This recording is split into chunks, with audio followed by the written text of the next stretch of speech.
રાજ્યમાં કાળઝાળ ગરમીની સતત વધારો થઈ રહ્યો છે ત્યારે સુરેન્દ્રનગરમાં તાપમાનનો પારો પહોંચ્યો 43 ડિગ્રીને પાર। અત્યાર સુધીનું સિઝનનું સૌથી વધુ તાપમાન સુરેન્દ્રનગરમાં નોંધાઈ ચૂક્યું છે। શહેર સહિત જિલ્લામાં આકરી ગરમીથી લોકો હેરાન પરેશાન ત્રાહિમામ। બપોરના સમયે રસ્તા સુમસામ બન્યા। તાપથી બચવા લોકોએ ટોપી, ચશ્મા, દુપટ્ટાનો સહારો લીધો। કામ વગર ઘરની બહાર ન નીકળવા તંત્ર દ્વારા સૂચના આપવામાં આવી રહી છે।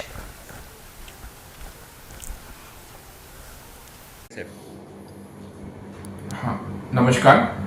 अत्यारे उनाळानी शुरुआत थई गई है जेना कारणे सुरेन्द्रनगर जिल्लाना अंदर 42 डिग्री એટલે 42 डिग्री आजूबाजूનું तापमान નોંધાઈ રહ્યું છે। હવે આમાં લૂ લાગવાની શક્યતાઓ રહેલી હોય છે તો આપણે શું કાળજી રાખવી એ માટે હું આપને થોડીક વાત કહીશ।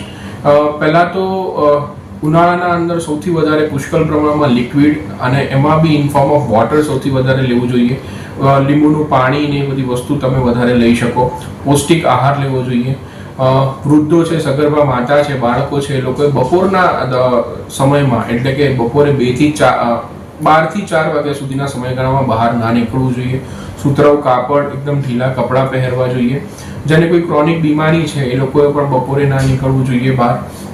તમને કન્ટિન્યુઅસ તાવ આવતો હોય, ઉબકા આવતા હોય અને શરીરનું તાપમાન કન્ટિન્યુઅસલી વધેલું લાગે તો તરત જ આજુબાજુના આરોગ્ય કેન્દ્ર એટલે પ્રાથમિક સારવાર આરોગ્ય કેન્દ્ર હોય કે પછી CHC હોય કે ડિસ્ટ્રિક્ટ હોસ્પિટલની મુલાકાત લેવી જોઈએ અને તરત જ ડૉક્ટરનો સંપર્ક કરી અને ઘરેલું ઉપચાર કર્યા વગર આપણે ડૉક્ટરની સલાહ મુજબ કામ કરવું જોઈએ। તો ખાસ કરીને બાળકોનું શું સાવચેતી રાખવી? અત્યારે જે તાજા જન્મેલા બાળકો હોય એ લોકોને વધારે તકલીફ પડતી હોય એ લોકોને ટેમ્પરેચર વધારે ના થઈ જાય એના માટે એમને પુષ્કળ પ્રમાણના અંદર એમને પણ લિક્વિડ આપવું જોઈએ અને બાળકોને એક આઇસોલેટ વ્યવસ્થિત રૂમના અંદર ઘરની બહાર એટલે કે 12 થી 4ના સમયગાળા અંદર દરમિયાન એમને બહાર ના લઈ જવા જોઈએ જ્યાં વધારે ગરમી